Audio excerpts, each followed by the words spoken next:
The wedding guests murmured among themselves, their whispers not about the bride's pristine white dress or the groom's trembling hands. Their eyes were fixed on the gold pocket watch clutched by 88-year-old Magnolia Voss throughout the ceremony, its surface glinting in the afternoon light as she checked it obsessively. At the altar, Boone Carter stood beside his new bride, unease gnawing at him. Why was a woman gaining a husband so preoccupied with time? The Reverend's words echoed hollowly in the small chapel as Boone glanced at Magnolia. Her fingers traced the watch with deliberate precision, and for a fleeting moment, her clouded eyes sharpened with an intensity that churned his stomach. Sterling Rhodes, the lawyer who orchestrated this union, stepped forward with marriage documents in hand. Magnolia snapped the watch shut and met Boone's gaze. "You have no idea what you've just inherited," she whispered, her voice silencing the crowd's murmurs. 3 days from losing his ranch to foreclosure, Boone had been approached by Sterling with a simple deal: marry Magnolia, an elderly woman needing a husband for legal reasons tied to her estate, and save his land with her fortune. She was frail, unlikely to live long, and the inheritance would solve everything. But now, watching her steady gaze and the way she handled that watch like a talisman, Boone realized this was no mere transaction. Magnolia didn't look like a woman nearing death, she looked like a general preparing for battle. "Kiss your bride," the Reverend announced. Magnolia raised a hand, stopping Boone. "Not yet," she said, loud enough for all to hear.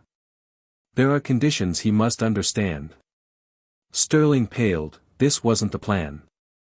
"Mrs. Voss, we agreed on a simple ceremony," he hissed. Magnolia's smile held a dangerous edge.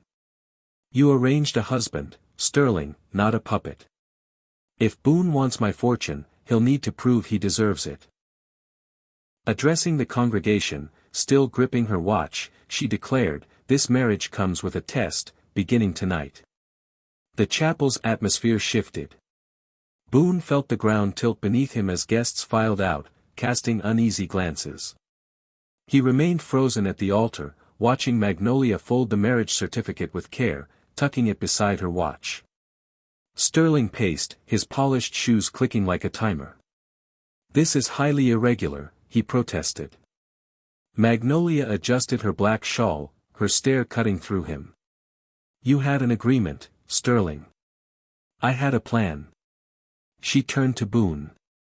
"Did you think I'd hand over 40 years of wealth to a stranger without ensuring he could handle it?"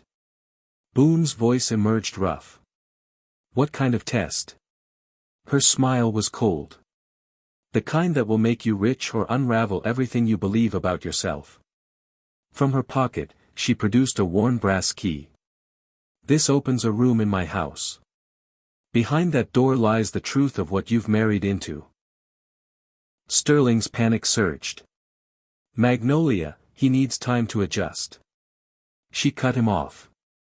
"Until you manipulate the situation further. Take the key, Boone, or walk away to your failing ranch." Boone stared at the key, its weight heavy with implication. His ranch was dying, cattle lost to disease, creditors circling. This marriage was his last chance. As he reached for the key, Magnolia pulled it back. "Once you open that door, you can't return to who you were this morning. Some knowledge changes everything." Boone's throat tightened. "What's in the room?" Her eyes grew distant. "The reason I chose you. The reason Sterling found you. The reason your ranch borders my property. And the reason your father disappeared 20 years ago." The chapel fell silent, Boone's heartbeat deafening. Sterling's face was ashen. "Impossible," Boone whispered. "My father died in a riding accident." Magnolia placed the key in his hand. "Did he?" The carriage ride to Magnolia's estate was suffocating. Boone gripped the key, its edges biting his palm, while Sterling stared out the window, his plans crumbling. Magnolia hummed, checking her watch as if timing a crucial moment. Her mansion loomed over the valley, its grandeur dwarfing Boone's modest ranch in the distance. "Impressive, isn't it?" Magnolia remarked. 40 years of shrewd investments built this." She paused. Of course, it wasn't always mine. Sterling coughed nervously. Perhaps we should discuss finances before family history. Boone's voice cracked. What family history? Magnolia led them into a grand foyer lined with oil paintings. At the staircase's top hung a portrait of a man with Boone's dark hair, strong jaw, and a scar above his left eyebrow. Handsome, wasn't he? Magnolia said softly. Joshua Carter, my first husband. The key slipped from Boone's hand, clattering on the marble. Sterling scrambled, but Magnolia retrieved it, holding it to the light, revealing intricate engravings. My father's name was Joshua, Boone whispered. I know, she replied. I held you when you were born. I was there the night your father made a choice that changed everything. Sterling grabbed Boone's arm. Don't listen. Her mind's not what it was. Boone shook him off, following Magnolia up the stairs past familiar-looking portraits. At a heavy oak door etched with the keys patterns, she stopped. Your father stood here 20 years ago, facing the same choice, open the door or walk away with questions that haunt forever. He chose to leave, and it destroyed him. Footsteps echoed, rapid, approaching. A woman in her 30s, with Magnolia's sharp eyes and Joshua's jaw, appeared in a dusty riding dress. Grandmother, step away from that door, she commanded. And you, put down that key before you destroy what's left of this family. Magnolia smiled. Clementine, right on schedule. Clementine's eyes blazed. You planned this, the marriage, the timing, Sterling finding him. She turned to Boone. Do you know what you've walked into? Boone studied her. You're Joshua's daughter. My half-sister. Sterling seized the moment. This is why we need careful handling of family matters. Clementine laughed bitterly, throwing a document at his feet.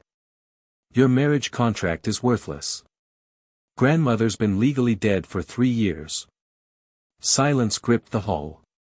Boone stared at Magnolia, who smiled calmly. Dead, he croaked. Clementine nodded. Declared dead after a hunting trip. Sterling's been using her identity to access funds that belong to the state. Magnolia produced an envelope. I've known about your embezzlement, Sterling. Every forged signature, every withdrawal. She handed it to Boone. Evidence to send him to prison, unless he returns every penny and disappears. Sterling's composure shattered. A dead woman's word means nothing. Magnolia gestured to a man in a dark coat holding a portfolio. Clementine's not dead, nor is my investigator, Marcus Webb. Webb descended, studying Boone with suspicion. He produced a newspaper clipping, ranch hand wanted for cattle rustling. The sketch resembled Boone, older and harder. Published 3 weeks ago, Webb said. Same description, same scar. Clementine protested, Boone was at his ranch then. I saw him. But Boone's silence fueled her doubt. Sterling smirked. It seems our groom has secrets. Magnolia's gaze pierced Boone. The thefts involved the Martinez Ranch, originally Carter land. Your father sold it for gambling debts before disappearing. The stolen cattle bear your family's brand. Boone's mind raced. Someone framed me. Webb nodded. Thefts began when Sterling approached you, ensuring your desperation. Magnolia turned to Sterling. Who convinced you I was dead? Who forged the documents? Who orchestrated the thefts to manipulate Boone? Clementine stiffened, spotting riders approaching, 6, led by a sheriff. They're here for you, Webb told Boone. Magnolia checked her watch. Perfect timing. Though not just for Boone. As the sheriff's men circled, Sterling's face drained of color. Clementine urged, Grandmother, keep that door locked until we know who to trust. But Magnolia turned the key, revealing a dark staircase. This tunnel, built during the territorial wars, connects to your ranch, she told Boone. Your father used it before he vanished. In a stone chamber below, Magnolia spread documents across a table. Your father uncovered a conspiracy, someone buying valley land with fraudulent deeds, starting with the Martinez property. Clementine studied a map marked with red X's. They're controlling water rights to decide which ranches survive. Boone recognized his father's handwriting. He was investigating this. That's why he disappeared. Magnolia nodded. Threatened, he staged his death to protect you, gathering evidence in hiding. Shouts echoed above. Webb reported, the sheriff knows about the tunnel. Magnolia pulled a final document. A partnership agreement between Harrison Vale and the Territorial Land Office, implicating a scheme to seize the valley. As the sheriff's men closed in, Boone realized the key had unlocked not just a door, but a legacy of secrets tying his father's disappearance to a conspiracy that now ensnared him.